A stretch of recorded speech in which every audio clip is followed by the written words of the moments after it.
안녕하십니까. 많이 죄송합니다. 졸려가지고 잠깐 졸다가 늦잠 자버렸어요. 수업 대부분 들었던 분들 같긴 한데요. 이전한 시기에는요, 필세 부담이 있기 때문에 복습을 일단 최소화하고요. 일단 수업 들으면서 기본적인 내용은 다 정리하시고, 암기할 부분도 일단 암기를 수업 들으면서 한다고 생각하시고요. 그 다음에, 최소한 이제 모의고사 없는 날의 경우는 기출문제 어떤 진도 부분에서 기출문제를 몇 가지 선택하셔가지고 하나 정도 혹은 두 개 정도 다 쓰진 못하더라도 목차 구성 정도는 일단 해보세요. 그 다음에 서론 작성이 쉽진 않겠지만 서론 한번 써보는 쪽으로 잡아보시고 그렇게 해서 일단 해결해 가시고 그 다음에 이제 최근 출제 경향이라고 한다면 아무래도 시사적인 문제가 생각보다 많이 나오지는 않지만 미중 관계는 계속 출제되고 있고요. 그다음에 요즘에는 이제 한국 대북이라든지 그다음에 한미동맹이라든지 한미동맹 강화하겠다고 얘기하고 있죠. 그 관련된 부분들을 좀 신경 써 주시면 될 것 같아요. 일단 전체 틀을 이렇게 잡으시면 됩니다. 기초 개념에서 무정부성, 공력국익, 주권안법 개념 정리하시고 그 다음에 이론 패러다임 일순환 시기까지 정리가 됐다면 이제 이거를 적용하는 쪽으로 가시면 되는데 아직 정리가 안 됐다 하면 일단 이번 순환에 기본 이론들은 깔끔하게 답안지용 멘트로 만들어 놓으세요. 만들어 놓으시고 그 다음에 그 만들었던 이제 왈츠다 혹은 커인과 나의 상호전론이다 혹은 신자유 제도주의다 이거를 각각 기출문제 따라서 약간씩 달리 변형해야 되거든요. 그래서 그게 이제 가능하면 해주시고 어쨌든 문제 보면서 어느 정도 분량으로 답안지 표출해야 되는지 그거를 확실하게 잡아 놓으시기 바랍니다. 그 다음에 이제 모든 주제들이 일단 공력국익, 주권안보, 무정부성 5개 개념이 있는데 이 중에 최소한 2개에서 3개 정도가 적용되기 때문에 문제에 따라서 능력과 의도로 바뀌어서 표출되거든요. 그래서 거기에 대한 감을 일단 잡으시면 될 것 같아요. 내용 확인할 텐데 표정으로 좀 이해가 안 된다 싶으면 설명을 좀 드리고 앞쪽은 빠르게 일단 진행하도록 할게요. 국내 정치와 달리 국제정치는 무정부 상태에서 일단 사회경으로 친다면 자연 상태에서 이루어지는 무정부 상태를 대부분의 경우는 일단 모두는 아니고요. 대부분의 경우는 일단 초국적 권위체 부재 상태, 세계 정부가 존재하지 않는 상태. 그래서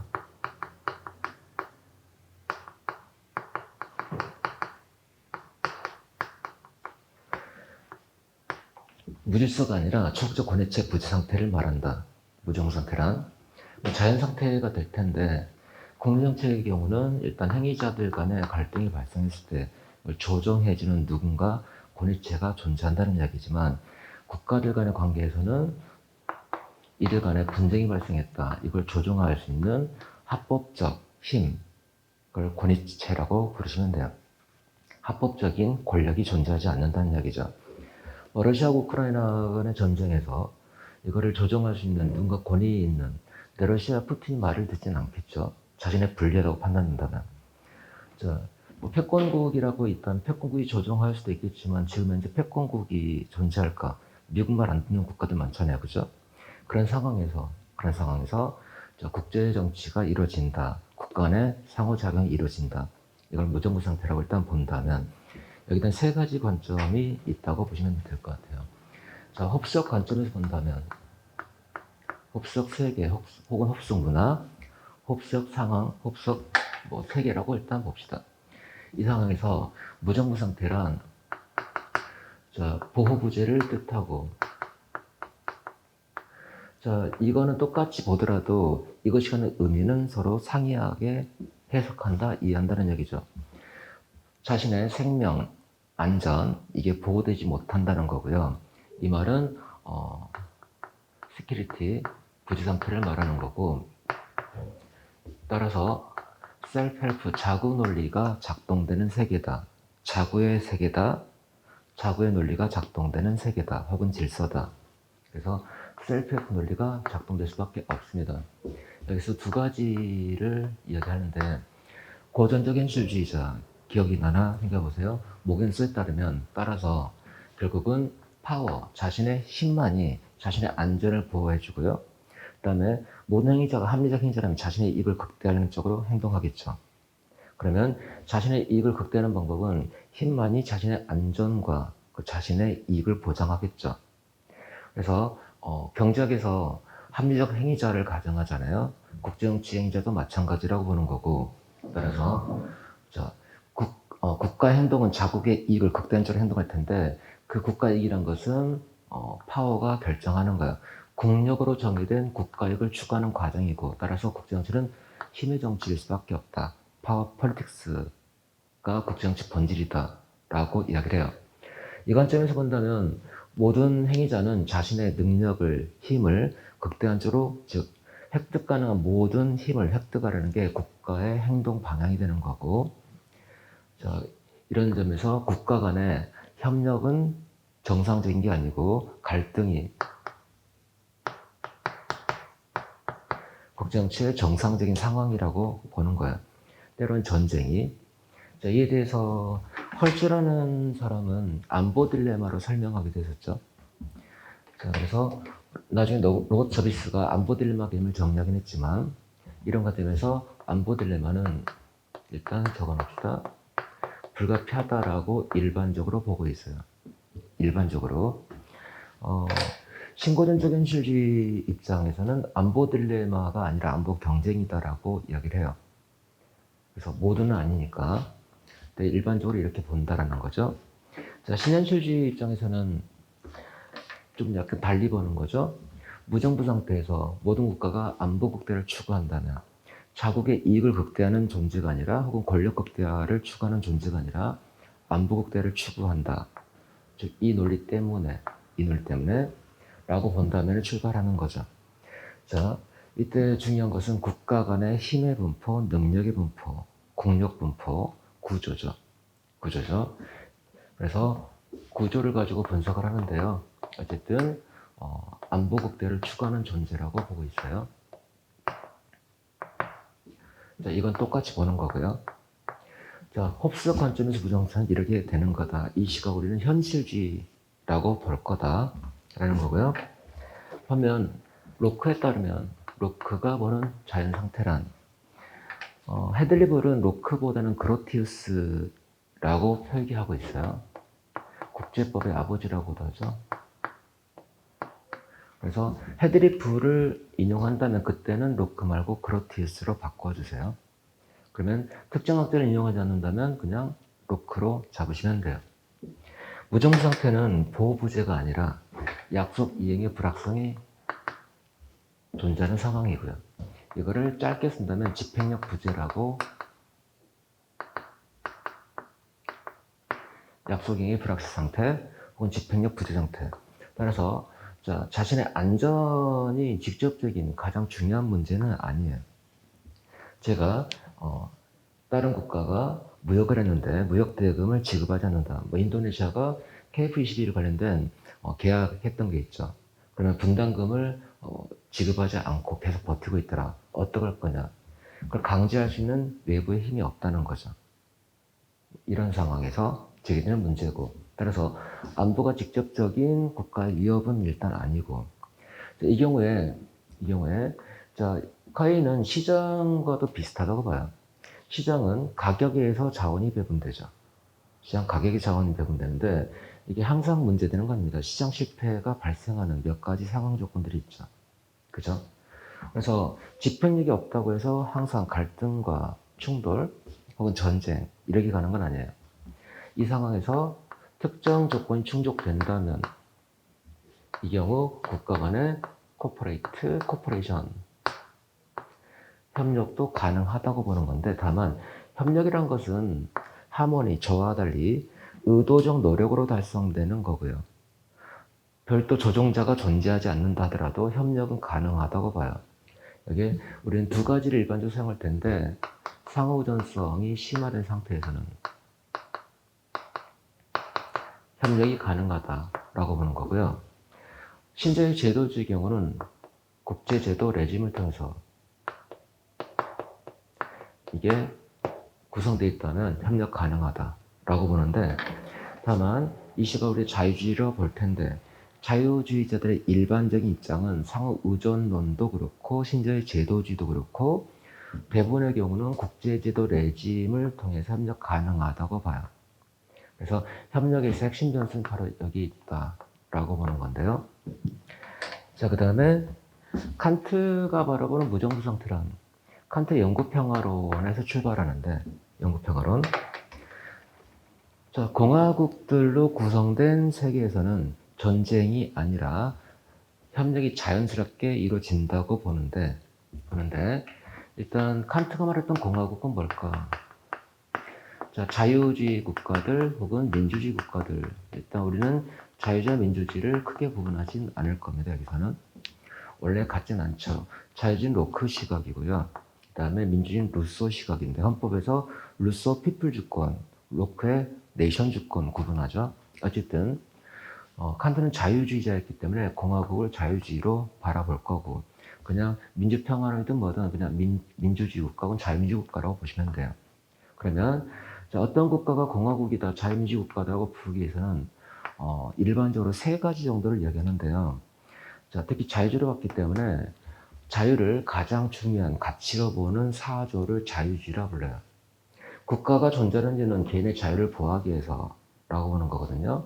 그럼 일단 시민의 기본적 권리, 시민의 기본권의 보장입니다. 이거는 법에서 보장될 거예요. 법의 지배. 그 다음에 자, 국가는 필요악이라고 봤어요. 필요악. 자, 권력 덩어리지만 국가를 통해서 보호받을 수 있다고 보는 건데요. 다만 이 권력을 제한하자. 법을 통해 제한하자. 법의 지배, 법치주의. 시민권을 부여하고, 그 다음에 국가의 권력을 제한하는 것. 그리고 권력 분립. 그리고 대의정부입니다. 정부는 시민의 동의에서 구성돼야 되거든요. 그래서 핵심만 뽑아본다면 대충 법의 지배, 권력 분립, 대의정부 세상 이렇게 뽑아낼 수 있어요. 그러면 일단 이해관에서 시민이 선출된 그래서 선거권 중요하겠죠. 그래서 민주평화론은 최소한 전체 인구 30%에게 투표권이 부여된 체제라고 규정하기도 하는데 우리가 거기까지 기억할 필요는 없고, 자, 그 다음에 권력 분립, 그 다음에 요걸 쓰거나 이렇게 보시면 돼요. 4개 적어놨는데 이제 3가지 정도를 가지고 규정하시면 되겠다. 그러면 이들 국가는 자유를 추구하기 때문에 전쟁은 생명, 신체, 재산, 자유주의가 보는 자유심은 바로 이 3가지라고 보시면 돼요. 생명, 신체, 재산. 전쟁은 생명과 재산, 자신 신체 위해를 가하죠. 따라서 전쟁을 선호하지 않는다는 이야기예요. 전쟁은 시민의 자유를 침해하기 때문에, 시민의 자유가 훼손되기 때문에. 자, 그런데 자신의 자유를 위협하는 세력에 대해서는 철저하게 싹을 잘라야 되겠죠. 민주평화론 나중에 나오겠지만 거기서는 2가지죠. 민주국가들 간의 전쟁은 없다. 단 민주주의국가, 비민주국가 간의 전쟁은 발생한다. 때로는 자유주의 국가가 비자유주의 국가, 민주국가가 비민주국가에 대해 선제 전쟁도 할 수 있어요. 왜? 나의 자유를 위협한다고 본다면 라는 이야기. 2번째, 제도적으로 권력이 쪼개져 있고요. 그 다음에 정치 엘리트, 최고 통치권자의 자의적 판단에서 결정이 내려지지는 않습니다. 그리고 자의적 판단에 결정이 내려진다 했을 때 입법권이든 사법권이든 제어가 들어가겠죠. 이런 것들이 또 다음번 선거 때 당선되려면 시민들이 선호하지 않은 정책을 폈을 때 당선은 불가능하겠죠. 이 3가지 기제가 작동되면서 전쟁이 억제된다는 이야기예요. 따라서 민주주의 국가로 구성된 경우라면 국가 간의 하모니, 조화가 가능하다라고 보는 입장이고요. 대표적인 시각이 민주평화론이 되겠죠. 그러면 현실주의, 자유주의, 이상주의로 구분하는데 현실주의자들은 지금 보니까 로크, 칸트 다 자유주의자들이거든요.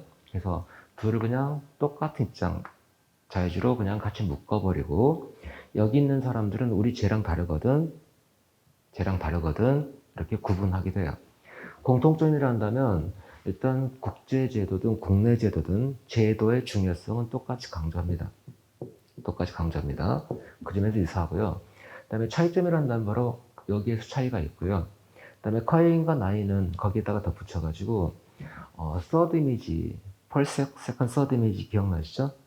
서드 이미지, 다시 말하면 거시 분석, 국제 체제 분석으로 간다면 이쪽은 세컨드 이미지로 분석을 한다. 그 두 가지 점의 차이가 있는데 그걸 답안지에 쓸 일은 없을 겁니다. 둘을 비교하라는 문제를 출제하진 않고 이상주의와 현실주의와 자유주의, 그리고 내부 이렇게 비교되기 때문에 자, 일단 이 정도 잡으시고 이걸 이상주의로 부를 거다. 그리고 민주평화론을 보통 자유주의 패러다임에 분류하기도 하지만 신이상주의로 분류하기도 한다.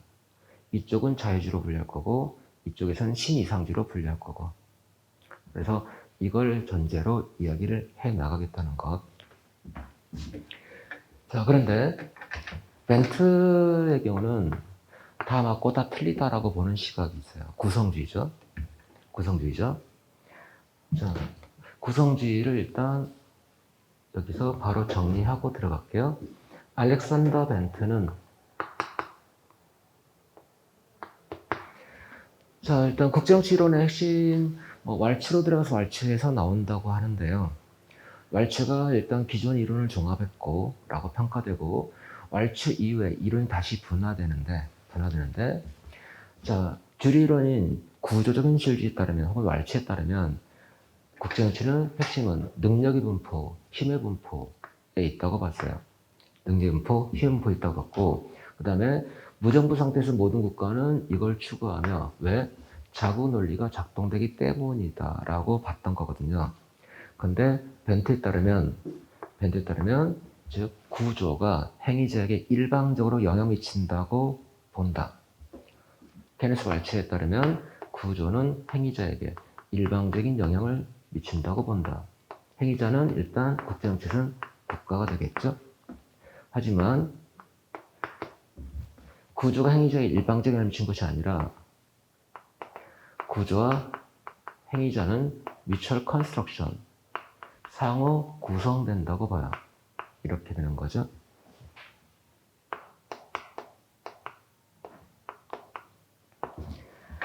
상호 구성된다고 보는 관점, 이렇게 해서 구성지를 정의 내리셔도 돼요.